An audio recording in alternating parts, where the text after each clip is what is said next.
বিসমিল্লাহির রহমানির রহিম। আজকের আলোচনার বিষয় হচ্ছে কি সিবি। আর এই সিবিটা আমরা যাতে প্রপার ওয়েতে সহজ ভাষায় লিখতে পারি আর একটি ফরম্যাট দিয়ে মাত্র যে কোনো সিবি লেখা যায় এবং প্রপার নাম্বারটা আর্ন হয়, সেই প্রসেসে আজকে আমরা সিবিটা লিখব। ওকে, সাথেই থাকো। ওকে, শুরু করা যাক।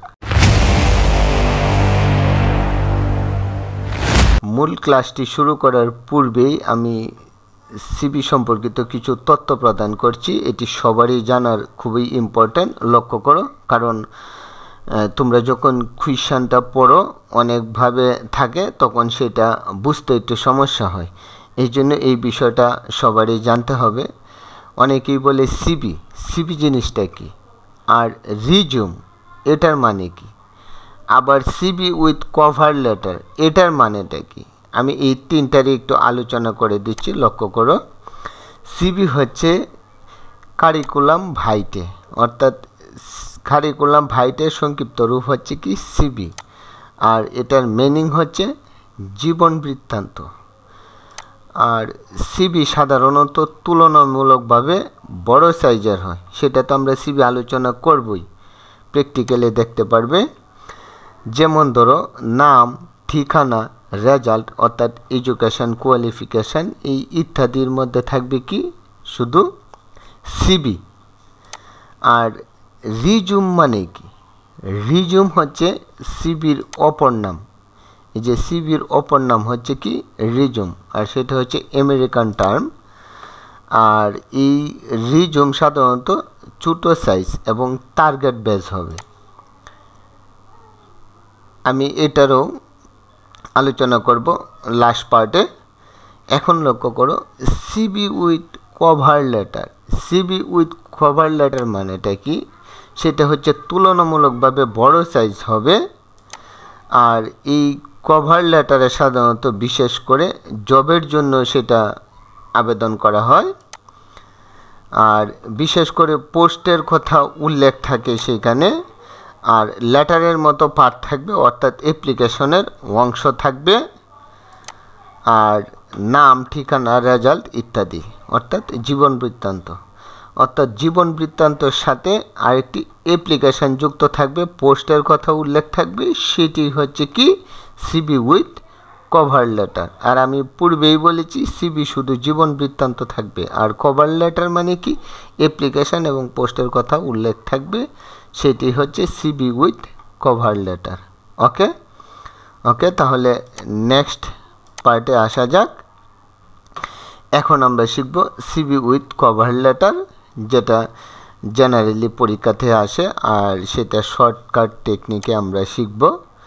আর আজকে এই শর্টকাট টেকনিকের মধ্যে যে সিবিগুলা একটি প্যাটার্ন দিয়ে আমরা কমপ্লিট করতে পারবো, সেইগুলো হচ্ছে ইংলিশ টিচার অথবা lecturer, computer operator, medical representative, IT officer, office assistant, librarian, accounts officer, salesman, office assistant, receptionist, general manager, journalist, senior অথবা junior officer, medical officer, manager in a customer care, tourist guide. আমি এই important কিছু CB দিয়ে দিয়েছি, সেইখান থেকে পরীক্ষায় ইনশাল্লাহ কমন পড়বে। আর যে কোনো সিবি আসুক এই প্যাটার্নটা দিয়েই লেখা যাবে, এবং এর কিছু দিক নির্দেশনাও আমি এই ভিডিও শেষে রাখছি। একদম অনায়াসে যে কোনো সিবি আসুক এর বাইরে থেকেও লিখতে পারবা। তাহলে নেক্সট পার্টে আসা যাক। আমাদের প্রথমত জানতে হবে এই সিবির কুয়েশনটা। কুয়েশন অনেকেই ভালোভাবে বুঝে না, আগে কুয়েশনটা বুঝতে হবে। কারণ এই যে resume, CV, CV with cover letter, এই বিষয়টা কুয়েশনের মধ্যে উল্লেখ থাকবে, সেটা প্রপার জানতে হবে। যেমন এখানে কুয়েশনে দেওয়া আছে, write an application to the director general of primary and math education bureau for the post of an assistant teacher of a primary school, include A CB with it. তাহলে প্রথমতই যে বুঝিয়েছি যে এখানে তো অ্যাপ্লিকেশানের কথা বলছেই, আর সাথে ইনক্লুড করতে বলছে যে এ সিবি। তাহলে বুঝতেই পারছো সিবি মানে কি কারিকুলাম ভাইটে প্রথমেই বুঝিয়েছি। সেখানে জীবন বৃত্তান্ত আসবে, মায়ের নাম, বাবার নাম, অর্থাৎ এই ঠিকানা আসবে, এডুকেশান কোয়ালিফিকেশান আসবে, ইত্যাদি ইত্যাদি। তাহলে শুরু করা যাক প্র্যাকটিক্যালি। প্রথমত এই যে সরাসরি তারিখ আসবে, যেমন 12 মার্চ 2025, অর্থাৎ আজকে যে সিবিটা লিখতেছে, যেদিন সিবি লিখবে সেই দিনের ডেটটা এখানে ইউজ করবে। আর এখানে উল্লেখই আছে যে কার কাছে পাঠাবে, দ্য ডিরেক্টর জেনারেল। এই যে দিছ যে the director general, education bureau, Dhaka. তারপরে আসবে সাবজেক্ট। তাহলে আমরা সাবজেক্টের এই যে পূর্বে বলেছিলাম পোস্ট অফ কথাটা উল্লেখ থাকবে। তারপরে এই যে অ্যান অ্যাসিস্ট্যান্ট টিচার, এই জন্য আমরা প্রত্যেকটা সিবিতে লিখব prayer for the post of, ওইটুকু ফিক্সড করে পরে অফের পর এই যে অ্যান অ্যাসিস্ট্যান্ট টিচার, কারণ অফের পরে এই পোস্টের নামটি অবশ্যই উল্লেখ থাকবে। এই জন্য এখানে লেখা হয়েছে অ্যান অ্যাসিস্ট্যান্ট টিচার। এখন আমরা লিখব অ্যাপ্লিকেশনের মূল বিষয়টি। আমরা স্যার লিখে ক্ষমা দিব, তারপর আমি মূল বিষয়টি পড়ছি, লক্ষ্য করো।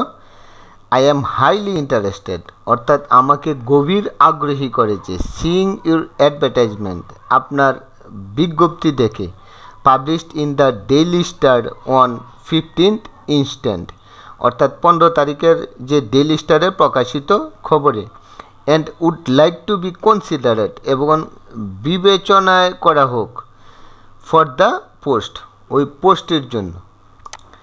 তারপরে the position requirement and my skill আর দ্য পারফেক্ট ম্যাচ, অর্থাৎ যে অবস্থানটার প্রয়োজন সেটা আমাকে ম্যাচ করবে। তারপরে as you will see on my enclosed resume, যেহেতু আপনি আমার এই জীবন বৃত্তান্ত দেখবেন। I have the educational background, আমার শিক্ষাগত যোগ্যতার, প্রফেশনাল এক্সপিরিয়েন্স, অর্থাৎ আমার বাস্তব অভিজ্ঞতা আছে, and track record for which, এবং আপনি যেগুলো খুঁজছেন, you are searching. I am looking forward to having on interview, আমি আপনার ইন্টারভিউ দেওয়ার জন্য পথপানে চেয়ে আছি, with you at your convenient time, আপনার সুবিধা অনুযায়ী। তাহলে এই যে স্ট্যান্ডার্ড ভাষাগুলো যে ইউজ করা হয়েছে এই কারণেই, এবং স্ট্যান্ডার্ড ওয়ার্ড ইউজ করেছি, এটা যদি প্রপার তোমরা মুখস্থ করে ফেলো, যে কোনো সিবি আসুক প্রত্যেকটা সিবির সাথেই এটা ম্যাচিং করবে। তাহলে এই সর্বশেষে হচ্ছে যে ইউর্স ফেইথফুলি রাফি, এই সর্বশেষ অংশটিতে নামটি তোমরা অবশ্যই লক্ষ্য করবে। এই অ্যাপ্লিকেশানে যে নামটি উল্লেখ করবে, এই জীবন বৃত্তান্তের মধ্যে নাম ঠিকানা যখন লিখবে সেইখানে সেই নামটি উল্লেখ করতে হবে। আর আরেকটি ইম্পর্টেন্ট বিষয় তোমাদেরকে ইনফর্ম করতে চাই, এই যে সিবি উইথ কভার লেটার পরীক্ষায় যে আসে, তখন টোটাল সিবিটা লিখতে গেলে এক পেজে হয় না, কারণ এই যে এই ঠিকানা, সাবজেক্ট আর অ্যাপ্লিকেশান লিখতে যাই এক পেজ ফুল হয়ে যায়, তাহলে এক পেজের উপরে লেখা যায় না। কি করবে? এপিডোপিড কখনোই লেখা যাবে না। এই পাতাটাকে সোজা রেখে বাম পাশের পাতা এবং ডান পাশের পাতায়, প্রথম পাতায় এই টোটাল অ্যাপ্লিকেশানটা লিখবে। খাতার মান ও সৌন্দর্য থাকবে, এটা অভ্যস্ত করে নিবে, আর পরবর্তী পাতায় বাকি অংশটা লিখবে। ক্লিয়ার? ওকে, নেক্সট অংশে আসা যাক। এই যে কারিকুলাম ভাইতে, তাহলে জীবন বৃত্তান্ত আমি পূর্বে বলেছিলাম অ্যাপ্লিকেশনের যে নামটি থাকবে সেই নামটি উল্লেখ করতে হবে, অর্থাৎ ঠিকানা, এখানে নাম, বাবার নাম, মায়ের নাম, স্থায়ী ঠিকানা, বর্তমান ঠিকানা, জন্ম তারিখ, জাতীয়তা, ধর্ম, বৈবাহিক অবস্থা, লিঙ্গ, কন্ট্যাক্ট নাম্বার অর্থাৎ মোবাইল নাম্বার। এই যে এই বিষয়টি নিজেদের ঠিকানা অনুযায়ী লিখে দিবে। আরেকটি ইম্পর্টেন্ট বিষয় তোমাদেরকে ইনফর্ম করতে চাই, এই যে এখানে লক্ষ্য করো, এই কোলনগুলা এক সোজা দেওয়া আছে, তোমরা এক সোজা এই কোলনগুলা ইউজ করবে, তখন খাতাটা অনেক সুন্দর দেখা যাবে এবং নাম্বারটাও বেশি আসবে। আর ডান পাশে এই যে প্রত্যেকটা লাইনও ঠিক এইভাবেই এক সোজা রাখবে। ওকে, তাহলে নেক্সট অংশ হচ্ছে কি এডুকেশন কোয়ালিফিকেশান। এখানে এই যে নেম অফ এক্সাম অর্থাৎ পরীক্ষার নাম, বছর, জিপিএ, বোর্ড অথবা ইউনিভার্সিটি। এই যে এখানে এসএসসি দেওয়া আছে 2016 আর এইচএসসি হইল কি 2018, অর্থাৎ এইচএসসি কমপ্লিট করতে 2 বছর লাগে, এই জন্য এখানে লেখা হয়েছে 18। আর BA honours in English honours লাগে 4 বছর, এই জন্য লেখা হয়েছে 2022। আর মাস্টার্স লাগে 1 বছর, এই জন্য দেওয়া হয়েছে 2023। এইখানে আরেকটি বিষয়, ডিগ্রি যদি থাকে তাহলে 3 বছর দিতে হবে অর্থাৎ 21 হবে, আর মাস্টার্স থাকবে 2 বছর, তখন হবে কি 2023। আর এই যে SSC GPA 5, HSC GPA 5, BA honours GPA 3 আর মাস্টার্স হচ্ছে 3.25। আর ঢাকা বোর্ড থেকে এসএসসি আর এইচএসসি ঢাকা বোর্ড, আর বিএ অনার্স ঢাকা ইউনিভার্সিটি। এটা যদি কুয়েশনে উল্লেখ থাকে না, সাধারণত তোমার ইচ্ছা অনুযায়ী দিতে পারবে, আর মাস্টার্সও তোমার ইচ্ছা অনুযায়ী দিতে পারবে। এখানে একটা প্যাটার্ন দেওয়া হয়েছে, এটা তোমার অনুযায়ী লিখে রাখবে। আরেকটি ইম্পর্টেন্ট বিষয় হচ্ছে এডুকেশন কোয়ালিফিকেশানের মধ্যে অনেক সময় এসএসসি পরীক্ষায় বা অন্যান্য এই শ্রেণীতে কুয়েশনের মধ্যে উল্লেখ করা থাকে যে সাপোজ মনে করো তুমি এসএসসি কমপ্লিট করেছো অথবা জেএসসি কমপ্লিট করেছো, তুমি ওই পোস্টে যোগদান করতে চাও, তখন এডুকেশন কোয়ালিফিকেশান তোমার কমপ্লিটেই চাইছেই যে এসএসসি কমপ্লিট করেছো, তাহলে এর উপরে তো তোমার শিক্ষাগত যোগ্যতা দেওয়া যাবে না।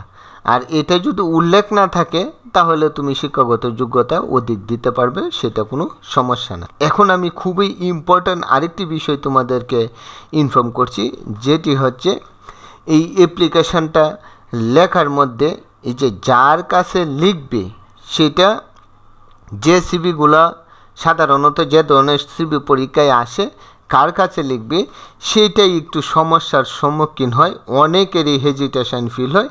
আমি এখন এই মূল বিষয়টি আলোচনা করব এখনই।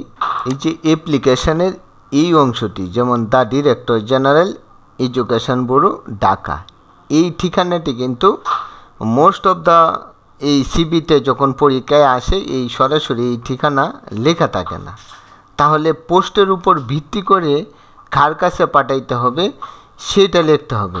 এই জন্য অনেকের কাছে সেটা অনেক হার্ড মনে হয়। আমি এটা একদম সহজ করে দিচ্ছি, পূর্বেও বুঝিয়েছি, তারপরে আমি আলাদা আলাদাভাবে টেকনিক্যালি বুঝিয়ে দিচ্ছি। ওকে, লক্ষ্য করো। দেখো, এই যে স্কুলের যদি কোনো টিচারের পোস্ট চায় তাহলে এই স্কুলের প্রধান হচ্ছে হেড টিচার, তাহলে অ্যাপ্লিকেশানটা লিখবা দ্য হেডমাস্টার। আর কলেজের কোনো পোস্ট চাইলে প্রধান হচ্ছে কি প্রিন্সিপাল, এখানে দিবা দ্য প্রিন্সিপাল। আর bank, hotel receptionist, beauticians, nursing supervisor, এই ধরনের যত সিবি আসবে সেইখানে দিবা জেনারেল ম্যানেজার। আর মেডিকেল রিপ্রেজেন্টেটিভ যদি চায় তাহলে দিবা কোম্পানি সেক্রেটারি, অন্যটাও দেওয়া যাবে, তারপরে আমি আলোচনা করছি। কোম্পানি অর্থাৎ কোম্পানি যেমন marketing manager, general manager, writers and editor, custom care, computer operator, এই ধরনের সিবি আসলে দিবা দ্য ম্যানেজিং ডিরেক্টর। আর প্রজেক্ট ইঞ্জিনিয়ার যদি চায় তাহলে দিবা দ্য ডিরেক্টর। আর ড্রাইভার, বুটিক অ্যাসিস্ট্যান্ট, এই ধরনের সিবি আসলে লিখবে দ্য ম্যানেজার। এই ছিল এই সিবির উপর বিষয়বস্তু। পরবর্তী প্রত্যেকটা ভিডিও সহজে পেতে ভিডিওটিতে একটি লাইক দিয়ে Zero to Job English YouTube চ্যানেলটিকে সাবস্ক্রাইব করে বেল আইকনে ক্লিক করে রাখো। ধন্যবাদ সবাইকে। Today still this, all the very best, hope to see you next. শুভকামনা।